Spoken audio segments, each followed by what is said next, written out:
Los relatos fantásticos de origen se consideraban como la forma en que se explicaba el mundo, una manera de ver la realidad. Al día de hoy, son solo historias que muestran la capacidad que tenemos los seres humanos, o en este caso los seres humanos del mundo antiguo, para soñar, para imaginar, para crear historias que alimentaron el aprecio que le teníamos hacia la naturaleza y a la vida misma, pues sin ella no podríamos haber sobrevivido. Dotar de características especiales lo que hoy para muchos quizás es solo un espacio mundano como cualquier otro. Bienvenidos a esta nueva emisión. El día de hoy, internautas, les traemos una historia bastante pintoresca, cortesía del pueblo Cherokee, la cual va de la siguiente forma. Los ancestros decían que la Tierra es una gran isla flotante en un gran mar de agua que está sostenida por 4 cuerdas, de cada esquina del cielo de piedra, las cuales se romperían alguna vez, una vez que el mundo envejezca y se vea desgastado. Sería entonces cuando la Tierra se hundiría en el gran mar de agua, volviendo todo a ser agua, y entonces todos morirían.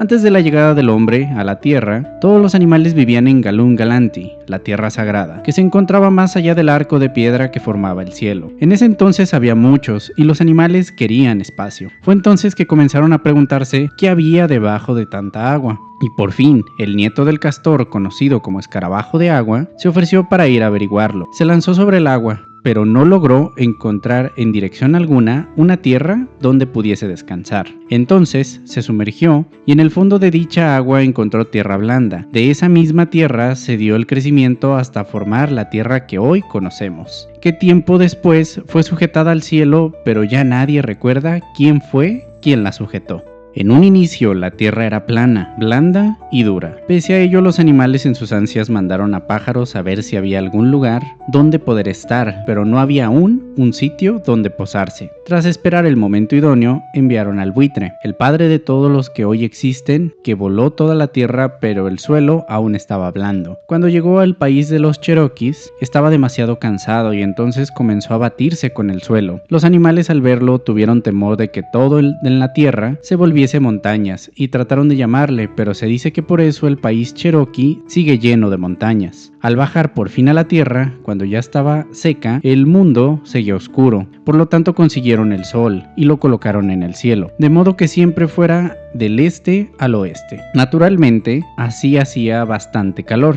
que a Cangrejo Rojo le chamusqueó su caparazón de un rojo brillante, de modo que su carne se echó a perder, y se dice que por ello los Cherokees no la comen. Ante esto, los curanderos levantaron el sol primero un palmo, pero seguía haciendo calor, y continuaron levantándolo hasta llegar a los 7 palmos, de modo que acabó justo debajo del arco del cielo. Vieron que estaba bien y lo dejaron ahí, y desde entonces es conocido como la séptima altura. Se decía que había otra tierra, otro mundo debajo de la misma que pisaban, pero en ese mundo, pese a existir animales y plantas como el presente, las estaciones eran diferentes. En aquel lugar los arroyos que bajan desde las montañas son los caminos para llegar a estos mundos subterráneos, y los manantiales son las puertas para entrar a dicho mundo. Cabe decir que para poder entrar al otro mundo era necesario ayunar y luego ir al agua para conseguir un guía de aquel mundo, considerando que en verano el agua estaría más fría. No se sabe quién creó las primeras plantas y los animales, pero cuando se les hizo, se les indicó que vigilaran y se mantuvieran despiertos durante 7 noches. Intentaron hacerlo. La primera noche, casi todos los animales se mantuvieron despiertos. La noche siguiente, varios durmieron. En la tercera noche, durmieron aún más. Y cuando por fin llegó la séptima noche, solo el búho, la pantera y 1 o 2 animales más permanecían despiertos. Por lo tanto, a ellos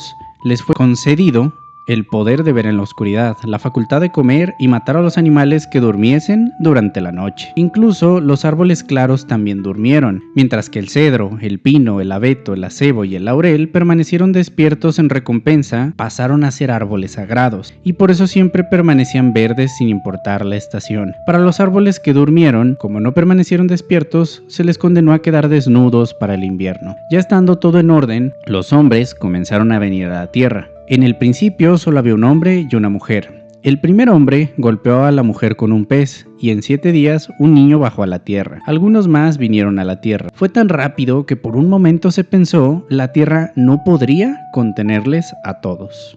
Ahí lo tienen, mi gente, un relato sumamente interesante de una cultura que desafortunadamente para nuestros días está casi mermada. Ahora, la historia nos ofrece, como pueden ver, un relato de cómo se dio la cómo se le dio forma a la Tierra, pero no necesariamente como en otros mitos que había antes de o por qué ya existía lo que ya estaba. Con lo anterior es fácil ver que la mitología cherokee no enfocaba mucho su creencia en entidades superiores o cósmicas, sino más bien en la naturaleza y lo que deriva de esta. Tenemos la que denominaremos Tierra Sagrada de Galun Galati, de donde parece ser el gran origen de muchas de las cosas, el trabajo de los animales para darle forma a la tierra, resguardarla y de cierta manera proveerle un orden para estabilizarla. El relato, como pueden ver, no es estrictamente lineal y cuenta con espacios donde se toma el tiempo para explicar algunas de las creencias de la cultura cherokee, tales como el cangrejo o la creencia de las entradas a un inframundo, como pudiésemos ver en mitologías como la maya o la griega. Un número que seguro les pareció familiar fue el 7, que no es ninguna sorpresa pues muchas culturas parecen manejar este conteo. Hoy culturalmente se le llama incluso como el número de la suerte. Incluso influye en lo que claramente es una analogía al embarazo de la primera pareja humana. Lo del pez, más que confundir ya con un grado de vivencia, se sabe que es una analogía planteada por este pueblo, para narrar la labor de la concepción de una forma simbólica. Una cultura que sin duda exploraremos más a detalle en un futuro, internautas. Si llegaste hasta este punto del video, no tenemos más que agradecer tu tiempo. Será un placer tenerte de vuelta en futuras emisiones para poder hablar de más libros, mitos, entre otras cosas. Excelente día, mi gente.